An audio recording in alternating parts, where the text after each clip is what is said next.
Hello friends, good morning. आप सभी लोगों के लिए एक अच्छा सा टॉपिक लेके आए हैं। भारतेंदु युग आपको पढ़ा दिया था मैंने आधुनिक काल के अंतर्गत, और आज हम लेके आए हैं द्विवेदी युग और छायावादी युग, दोनों ही पढ़ाएंगे। ठीक है, तो द्विवेदी युग की प्रवृत्तियां देख लीजिए। नंबर 1, खड़ी बोली का प्रयोग। सबसे पहले गद्य और पद्य में खड़ी बोली का प्रयोग हुआ है द्विवेदी युग में।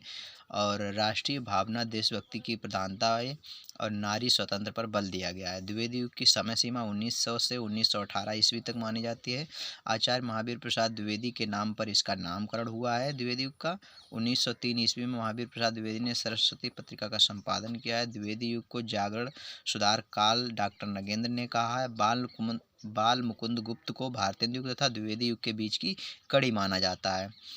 इसके बाद इन प्रमुख रचनाकार और इनकी रचनाएं देख लीजिए। तो महावीर प्रसाद द्विवेदी द्विवेदी की रचनाएं हैं संपत्ति शास्त्र, जनकस्य दंड और रसज्ञ रंजन। ठीक है। हजारी प्रसाद द्विवेदी की रचनाएं देख लीजिए। अशोक के फूल, ये एक प्रकार का निबंध है। पुनर्नवा, बाणभट्ट की आत्मकथा, अनामदास का पोथा। अनामदास का पोथा एक उपन्यास है हजारी प्रसाद द्विवेदी का। ठीक है। इसके बाद देखते हैं मैथिली शरण गुप्त था उनकी रचनाएं। मैथिली शरण गुप्त को हिंदी का प्रथम राष्ट्र कवि कहा जाता है। इनकी रचनाएं देख लीजिए। साकेत, यशोधरा, नहुस और भारत भारती, जयद्रथ वध, रंग में भंग और द्वापर। ठीक है। अयोध्या सिंह उपाध्याय, हरिऔध अगले कवि हैं। इनकी रचनाएं देख लीजिए। प्रिय प्रवास, वैदेही वनवास और रस कलश। ठीक है, ये इंपॉर्टेंट रचनाएं इनकी है। क्वेश्चन किस तरह से पुटअप होता है, तो यहाँ से रचनाएं डायरेक्ट पूछ लेते हैं। निम्नलिखित में से कौन सी रचना किस कवि की है, या द्विवेदी युग के किन्हीं दो लेखकों के नाम लिखिए तथा उनकी रचनाएं लिखिए। इस तरह से क्वेश्चन पुटअप होता है। फिर इसके बाद में आते हैं छायावादी युग। छायावादी युग की समय सीमा 1918 से 1936 ईस्वी तक मानी जाती है। इसकी विशेषताएं या छायावादी युग की प्रवृत्तियां देख लीजिए। तो इसमें प्रेम, सौंदर्य, कल्पना और प्रकृति चित्रण की प्रधानता है। ठीक है। इसके बाद में यहाँ इसमें से कवि कौन कौन से देखिए। जयशंकर प्रसाद हैं, महादेवी वर्मा, सुमित्रानंदन पंत है, सूर्यकांत त्रिपाठी निराला हैं। इन चारों लोगों को, यानी जयशंकर प्रसाद, महादेवी वर्मा, सुमित्रानंदन पंत, सूर्यकांत त्रिपाठी निराला को छायावाद का स्तंभ कहा जाता है। ठीक है, ये छायावाद के 4 स्तंभ हैं।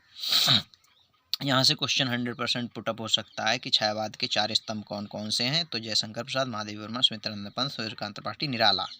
इसके बाद जयशंकर प्रसाद की रचनाएं देख लेते हैं। कामायनी, आंसू, लहर, झरना, चंद्रगुप्त, स्कंदगुप्त, ध्रुव स्वामिनी, अजात शत्रु, एक घूंट इनकी एकांकी है। ठीक है। और चंद्रगुप्त, स्कंदगुप्त और ध्रुव स्वामिनी ये नाटक हैं। जन्मेजय का नाग यज्ञ, आंधी, आकाशदीप, ये प्रमुख इनकी रचनाएं हैं सभी। इसके बाद में महादेवी वर्मा की रचना देखिए। निहार, नीरजा, रश्मि और यामा पर इनको ज्ञानपीठ पुरस्कार मिला है। सांध्य गीत इनकी रचना है। ठीक है। महादेवी वर्मा को आधुनिक युग की मीरा कहा जाता है। इसके बाद आते हैं सुमित्रानंदन पंत। सुमित्रानंदन पंत को प्रकृति का सुकुमार कवि कहा जाता है। और सुमित्रानंदन पंत को चिदम्बरा पर ज्ञानपीठ पुरस्कार मिला है। पल्लव, लोकायतन, कला और बूढ़ा चांद, युगांत, इनकी प्रमुख रचनाएं हैं। ठीक है। इसके बाद सूर्यकांत त्रिपाठी निराला। सूर्यकांत त्रिपाठी निराला को प्रगतिवादी कवि कहा जाता है।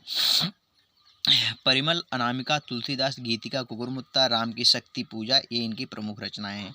देखिए, राम की शक्ति पूजा ये तुलसीदास की मत लगा देना आप लोग। ठीक है, तो नहीं तो तुलसीदास की लगा दो। सूर्यकांत त्रिपाठी निराला की रचना है राम की शक्ति पूजा, इस चीज़ का विशेष ध्यान रखना। ठीक है। और अन्य कवि हैं हरिवंश राय बच्चन, बालकृष्ण शर्मा, राम कुमार वर्मा। ठीक है, तो इन सभी चीज़ों का ध्यान रखिएगा। और ये छायावाद के 4 स्तंभ, इस पे विशेष ध्यान रखना है आपको। और कुछ इसमें बचा है? और कुछ नहीं बचा है। ठीक है, तो आज मैंने आपको द्विवेदी युग और छायावादी युग पढ़ा दिया है। ठीक है।